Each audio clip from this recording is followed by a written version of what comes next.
कार्यकर्ते आणि विद्यार्थी हे आपले आहेत अश्विन दादा भोंगवे. खरं तर या सर्व कार्यक्रमावर त्यांचं पूर्ण नियंत्रण आहे आणि हे सुद्धा काकांचे चिरंजीव अश्विन दादा आणि त्यांची मुलगी कल्याणीताई आणि त्यांचे जावई सुदाम काकांचे जावई. ही सगळी पुढची पिढी सौंदरा गुरुकुलमचं काम हे पुढे पुढे नेण्यासाठी वेगवेगळ्या उपक्रमांमधून कार्यरत आहे.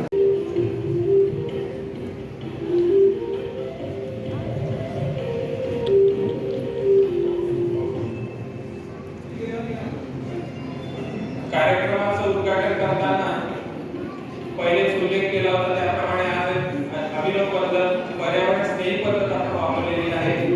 बुके, शाल, हार, फुले यांचा वापर न करता आपण एका सजीव रोपाला पाणी देऊन या कार्यक्रमाचं उद्घाटन केलेलं आहे, ज्याच्या नंतर आपण रोपण सौंदर्य गुरुकुलाच्या भूमीत करणार आहोत.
साधारणपणे 3 वाजल्यापासून आपण या चांगल्या पोषण वापरण्यामध्ये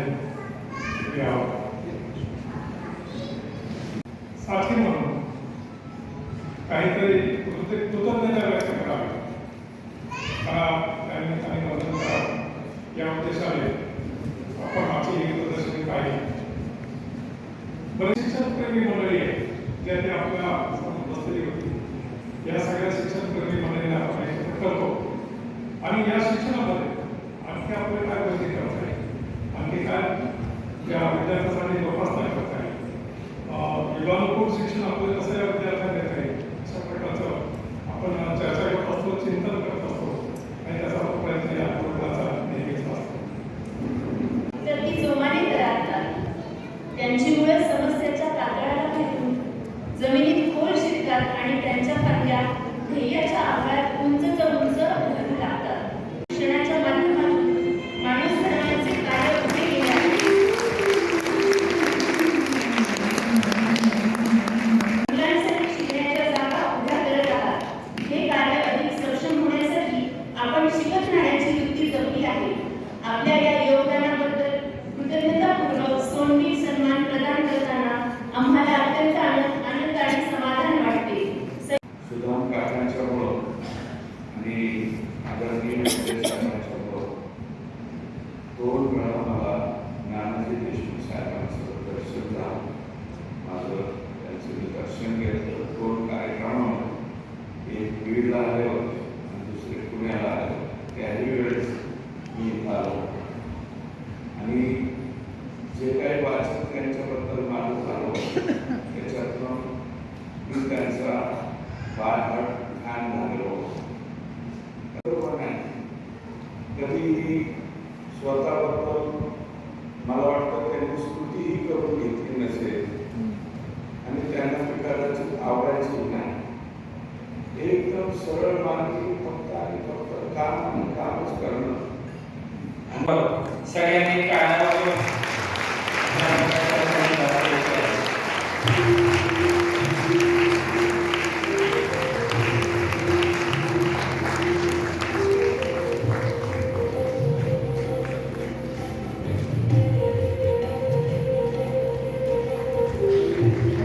पुस्तकाचं अनावरण झालेलं आहे.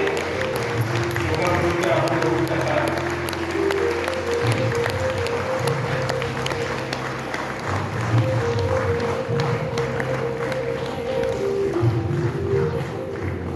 सुदाम काकांनी सुद्धा या शिक्षणाच्या जात्यावरचा मुद्दा हा या लोकांसाठी आपल्या हातात घेतला आणि तो फिरवत असताना त्याच्यातनं निकषत्व जे त्या जात्यातनं बाहेर पडलं त्याला शब्दरूप देण्याचं काम हे सुदाम काकांनी केलेले आहे.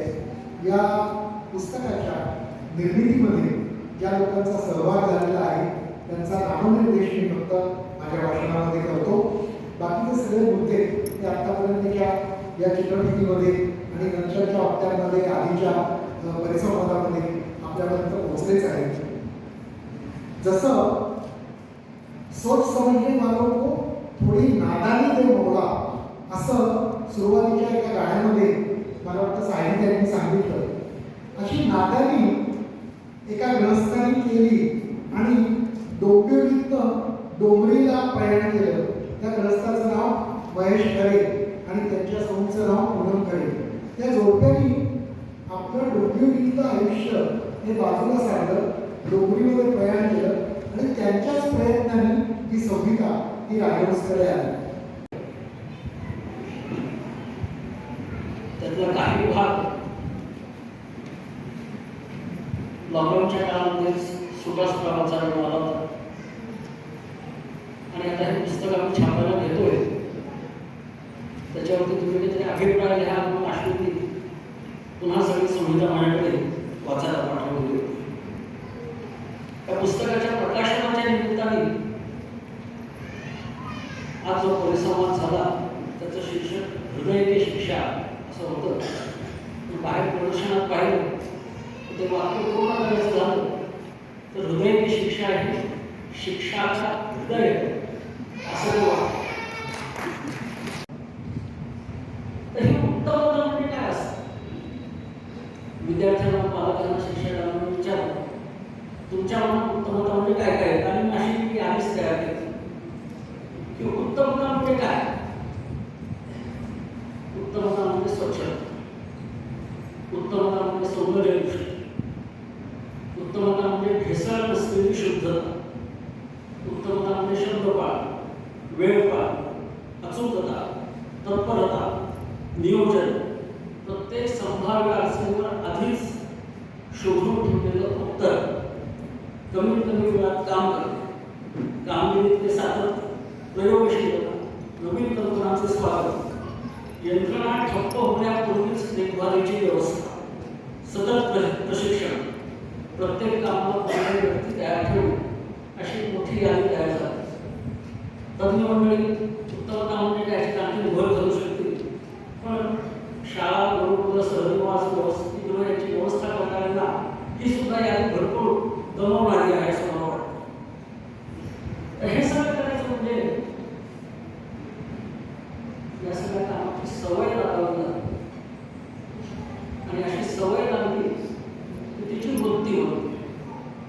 सवय आणि वृत्तीमध्ये फरक काय? तर सवयीमध्ये थोडासा ताठरपणा आहे की बाहेरचं काही कसंही असतं तरी आम्ही ठरलेल्या पद्धतीने काम करणार. आणि मग वृत्ती म्हणजे काय असतं? तर वृत्तीमध्ये परिणामावरती लक्ष असतं की काय साधायचं आहे आपल्याला आणि ते साधण्यासाठी बाहेरचं काही बदल परिस्थिती तर आपल्याला आपली कृती वागणं बदलण्याची लवचिकता त्याच्यामध्ये असते.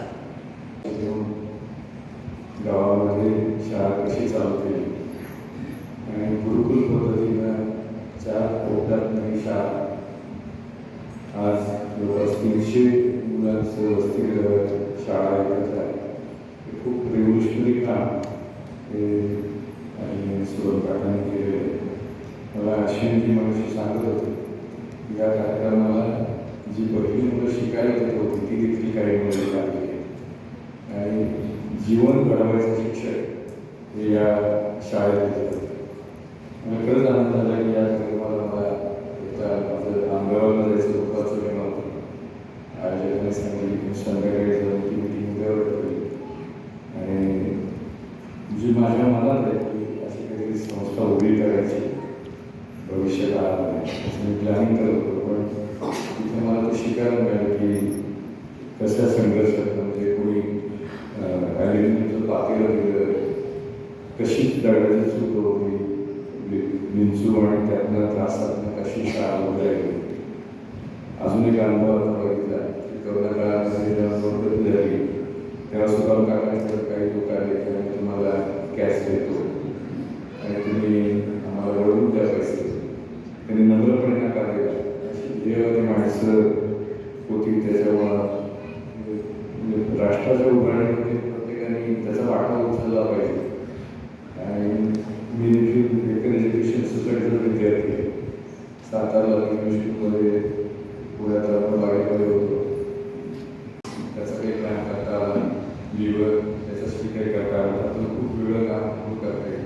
तुम्ही खूप मोठं काम उभं करताय.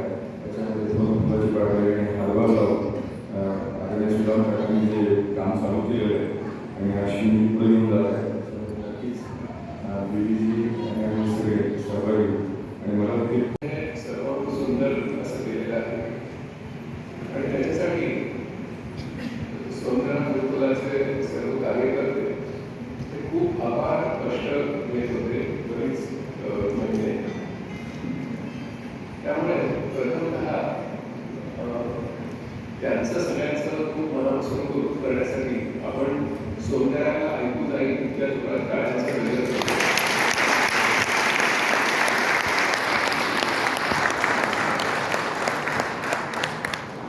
अश्विनला लक्षात आलं असेल की पुण्यामध्ये सुद्धा खूप औदार्य अजून शिल्लक आहे. पुण्यासारख्या जगात एवढ्या काळावर ते जुनं असतं ते झालं कसा करतात म्हणजे त्याच्या रोग पालन आणि काय गरज तीच असते. असा एक खेळ खेळायला सुरुवात केली. मी त्यांना हे सांगत नव्हतो की मी त्यांना एक अल्गोरिथम शिकवतोय किंवा मी त्यांना हे सांगत नव्हतो की कम्प्युटेशनल इंटेलिजन्स काय चीज असते. असे कुठलेही कारण न वापरता खेळायला सुरुवात केली.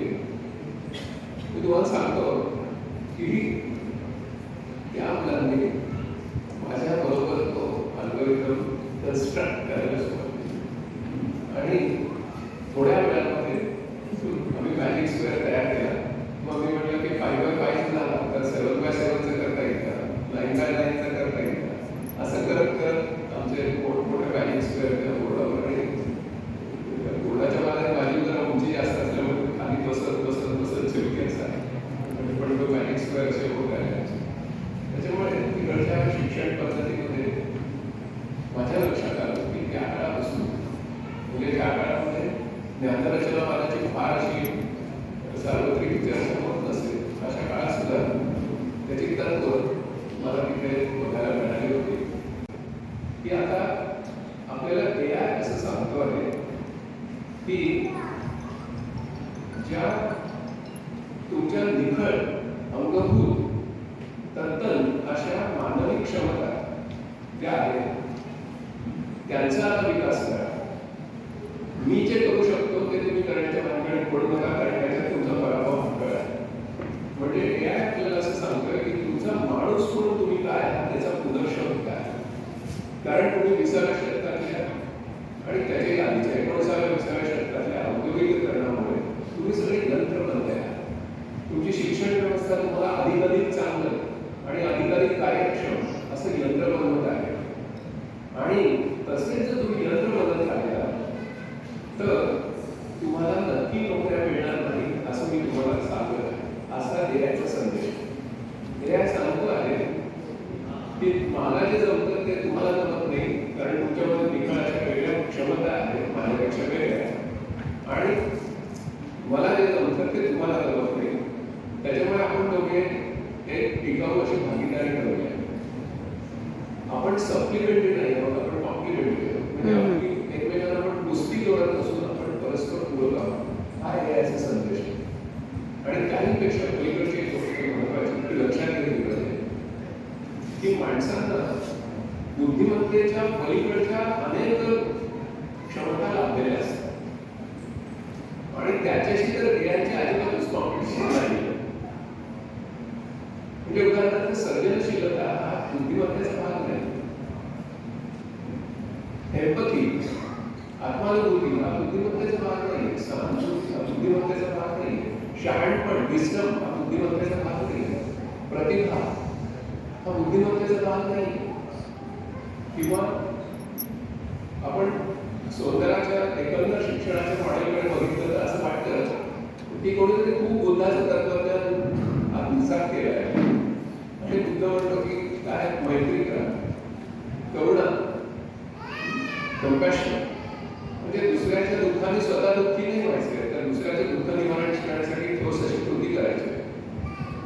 बुद्ध म्हणतो मुदिता. मुदिता म्हणजे काय, तर दुसऱ्याच्या आनंदाने तुम्ही आनंदी व्हा. आणि मग मैत्री, करुणा आणि मुदिता हे करत असताना चौथी गोष्ट सांगतो, उपेक्षा, म्हणजे निरपेक्ष बुद्धीने काहीतरी महाफलेश बलाच्या तसं अपेक्षा घेऊन ह्या 3 गोष्टी करू लागला. सौंदर्याचा तो संदेश आहे. या सगळ्या गोष्टी म्हणजे बुद्धाचा जो संदेश आहे त्या 4 गोष्टी तद्दन निखळ मानवी आहेत. आपलं अंगभूत वैशिष्ट्य त्यांचं आता याच्यापुढे परिपोष करणं हा शिक्षणाचा आहे. त्याच्यामुळे माणूस ज्याच्यासाठी उत्तम आहे त्याच्यासाठी माणसाला अधिक उत्तम करा आणि यंत्र ज्याच्यासाठी उत्तम आहे त्या यंत्राला अधिक उत्तम करा आणि मग त्या दोघांची टिकाऊ भागीदारी करा, असा खरं हा संदेश आहे. सौंदर्याचं शिक्षणाचा विचार करताना मला 3 मूल्यांचा सतत प्रवास होताना दिसतोय आणि 3 मूल्य बघायची दिसतात. ती म्हणजे ज्ञान, निर्मिती आणि प्रेम. ज्ञान आणि निर्मिती याच्याविषयी स्पष्टता असते, पण प्रेम म्हणजे काय, तर प्रेम आणि लाड याच्यात फरक आहे. हल्ली लाडका, लाडकी, लाडके असे बरेच शब्द ऐकू लागले, त्याच्यामुळे गोंधळ होऊ शकतो. तर लाड म्हणजे मुलांचं चुंबन करणं, त्यांचं कुरवाळणं, चॉकलेट देणं, ही चांगली गोष्ट आहे, मिठी मारणं फार आवश्यक आहे मुलांना. पण प्रेम म्हणजे काय, तर जसं परिसरात आपण ऐकलं की प्रेम ही कृती आहे, प्रेमामध्ये त्याग आहे. म्हणजे हे जे मूल आहे ह्या मुलाचं जे पोटेन्शियल आहे त्या पोटेन्शियलचा परिपूर्ण विकास करण्यासाठी मी स्वतःला झोपून घेऊन प्रयत्न करणं म्हणजे त्याच्यावर प्रेम. आणि त्याच्यामुळे ज्ञान जे आहे ते निर्मितीक्षम पाहिजे आणि ते प्रेममय पाहिजे. निर्मिती जी आहे ती ज्ञानघन पाहिजे, कारण आता ज्ञानयुक्त आहे, त्याच्यामुळे कुठलीही निर्मिती अज्ञानाकडून चालणार नाही आम्हाला असं वाटतं. तर ज्ञानाचा अंश प्रचंड पाहिजे आणि त्याचबरोबर ते प्रेमकारक पाहिजे निर्मिती. आणि प्रेम कसं पाहिजे, तर ते त्याला ज्ञानाचे डोळे पाहिजे, डोळस पाहिजे. आणि प्रेम असं पाहिजे की त्याचं पोटेन्शियल जे आपण विकसित करतो त्याच्यातून त्यांनी काहीतरी निर्मिती केली पाहिजे. त्यांनी शस्त्रास्त्र निर्मिती नाही करता किंवा मानवतेसाठी निर्मिती केली पाहिजे. मला असं वाटतं की सौंदर्याचा हा संदेश आज आपण घेऊन जाऊया. आणि हा खरं तर कार्यक्रम म्हणून जो व्हायला पाहिजे असा मी विचार करत होतो, तर ते सगळं झालेलं आहे आणि आंतरिक समाधान आणि कृतज्ञता आपल्या सगळ्या प्रती आहे. त्यात जे जे बसलेले आहेत, तर आम्ही कार्यक्रमाचे विचार करताना असं की कार्यक्रमात पुण्यातील लोक कशी जमा करायची, तर त्यावेळी आमचा विचार असा झाला की आपल्याला गर्दीने जमा करायची. जे स्नेहभावाने तरी गुरुकुलाशी जोडलेले, त्या विचाराशी जोडलेले अशांना आपण एकत्र करू आणि ते सगळं इथं होताना दिसतं. 21 फेब्रुवारी हा स्मृती दिन म्हणून त्यावेळी आपण काय करूया असा आमचा विचार सुरू झाला आणि हा वारसा पुढे घेऊन जायचा असा मुद्दा समोर आला. खरं तर 3 वर्षापासून हा वारसा काय याचा आम्ही शोध घेत होतो आणि हा कार्यक्रम करताना या वारसाचा शोध घ्यायला आम्हाला खूप मदत झाली. मी तर असं म्हणेन की वारसाचा अनुभव आम्हाला प्रत्येक वेळी आहे. त्याची सुरुवात ज्यावेळी प्रकाशनाचा विचार सुरू झाला आणि राजपूत प्रकाशनाने पुस्तक आम्ही प्रकाशित करतो असं म्हटलं, त्यांनी पुस्तक छापलं नाही मला वाटतं, पुस्तक प्रकाशन नाही केलं तर सौंदर्यावरती प्रकाश टाकला त्या पद्धतीने त्यांनी आणि मला काय झालं तर मला असं वाटतं की इथं विश्वास आहे आणि विश्वासाचं मूल्य गुरुकुल जपते, विश्वासचा विचार करते, विश्वास आहे तर तिथं विश्वास मला सापडला. पुढे कार्यक्रमाचा विचार सुरू केला आणि विनायकचे एकदम पटकन म्हटले चला सभागृहाचं मी बघतो, बाकीच्या गोष्टी मी काळजी घेतो आणि लक्षात आले की अरे खूप वात्सल्य आणि प्रेम आहे गुरुकुलावर. प्रेम पेरलं गेलेले ते पण मिळत आहे आणि प्रेम हा विचार पण पुढे मला वाटतं हे प्रेम आता हे तुम्ही सगळे उपस्थित आहेत त्यातही आम्ही तोच अनुभव घेतो प्रेमाचा, वात्सल्याचा, आपलेपणाचा आणि तो एक आम्हाला यातच सापडते. प्रमुख पाहुणे म्हणून कार्यक्रमाला कोण असावा असा विचार करताना हे सगळे मान्यवर जे आलेले आहेत प्रत्येकाने रचनात्मक कार्य हाती घेतले, समाजामध्ये काहीतरी बदल करायचा प्रयत्न करतात. संघर्षात्मक कार्याचा एक आपल्याला अनुभव आहे पण रचनात्मक कार्य कसं उभं करायचं प्रत्येकाचा अनुभव आहे आणि असं दुर्गम ठिकाणी कुठेतरी काम उभं राहताना त्यांनी एकाच सेकंदात प्रत्येकाने या कार्यक्रमाला होकार दिला आणि सगळे वेळची वेळ आली. खरं तर प्रत्येक जण एक एक तास बोलण्याच्या थोडीचा एक जबाबदारी आपल्या सगळ्यांना माहिती पण 10 मिनिटं परत या कामाचं महत्त्व म्हणून ते आले रचनात्मकतेचा वारसा परत सुंदर घेऊन जायचं. पुस्तक निर्मितीच्या वेळी लक्षात आलं की काकाने काम करताना किंवा एकूण सौंदर्याचं काम करताना चिंतनशीलता गावाचा विषय राहिला. अभ्यास करणं, चिंतनाने खोल झालं आणि ज्यावेळी आदरणीय रेणुताई गिरीशराव यांच्याबरोबर बोलताना त्याला चिंतनशीलतेची जोडची आवश्यकता आहे, गोष्टींचा परत अभ्यास करायची गरज आहे. हा एक पात्र या सगळ्या प्रक्रियेत आम्हाला सापडला. आता कार्यक्रम पाहताना सुरुवातीला चहा पान होतं, त्याच्यानंतर परिसंवादाचा कार्यक्रम होता किंवा यानंतरचा कार्यक्रम झाला. हे सगळं बघताना मला प्रश्न होता की इथे नेमकं गेस्ट कोण आहे आणि होस्ट कोण आहे. कुणाला जाऊन चहा बोलायला गेलो की त्याच्या गुरुकुला चहा कोणी यायच्या गुरुकुल ते स्वतःच म्हणून प्रत्येक गोष्टी करायची. तर मला वाटतं अशा सामाजिक कामाला संघटनात्मक बळ पण लागतं आणि हा वारसा आहे, संघटनात्मक कामाचा वारसा आहे. तर मला वाटतं प्रेम, आपुलकी, विश्वास हा एक भाग आहे, ध्येय, विचार, चिंतनशीलता हा एक वारशाचा भाग आहे आणि संघटनात्मक आणि रचनात्मक गोष्टी पुढे घेऊन असं सामाजिक काम उभं करेल असा हा वारसा या कार्यक्रमाच्या निमित्ताने आम्हाला सगळ्यांना सापडून गेला. या वारशाचा एक पाया भक्कम गुरुकुलात उभा आहे पण जसं आता म्हटलं की हा वारसा आणखी भक्कम करणं हे महत्त्वाचं काम आहे. कारण हा वारसा त्या सुंदराच्या इमारतीत नाहीये, झाडात नाहीये, दगडात नाहीये, तिथल्या काही सुविधाच नाही. तो वारसा प्रक्रियेत आता म्हणलं वागण्याचा तो वारसा आहे. त्यामुळे आम्हाला सगळ्यांना तो परत किंवा आपल्या सगळ्यांना तो वारसा आणखी पक्का करायची गरज आहे आणि या कार्यक्रमातून तो एक भाग किंवा तो करतोच आहे, तो पुढे घेत होतो. जसा वारसा पक्का करतोय तसं या वारशाचं अनेक वेगवेगळ्या प्रकारे प्रकटीकरण कसं करता येईल हाही विषय राहिला. जसं आता सोन बीच आपण दोघांना सन्मानित केलं, 5 ते 7 वर्षापूर्वी त्यांनी काम सुरू केलं पण फार जवळून ज्यांनी निवड केली त्यांनी ते काम पाहिलं आणि लक्षात आलं की ही सगळी गोष्टी घेऊन ती पुढे जाते. आणि त्यांना ज्यावेळी मी फोन केला की अशा सन्मानासाठी तुम्हाला निवड होते तर ते म्हणले आमचं काम फार छोटं आहे आणि त्यावेळी एक सहज शब्द केला की वडाचं झाडाचं पण बीज एकदम तिळासारखं छोटं असतं आणि त्यातून वृक्ष मोठा होतो. तर तुमचं काम सोन बीज आहे आणि म्हणून इथं सांगितलं आणि त्यांनी तो स्वीकारला. किंवा नंतर पण मला असं विचारायला की आता सुंदर खर्च एवढं मोठं झालं का आपण दुसऱ्याचा सन्मान करायचा असं पण विचारलं. पण मला नंतर त्याच्यावर परत म्हणून करताना असं वाटलं की अरे नाही आपण नाही मोठे झालो पण आपण अशा आपल्यासारखे प्रयत्न करणारे आपण ओळखतोय, त्याचा त्यांचा प्रयत्न ओळखण्याचा ॲप्रिशिएट करण्याचा हा आपण प्रयत्न करतो म्हणून आपण हा सन्मान करतोय असा एक भाग. तर मला वाटतं या मूल्यांचा वारशाचं प्रकटीकरण करणं हे सुंदराचं येत्या पुढच्या काळातलं महत्त्वाचं काम असतं आहे.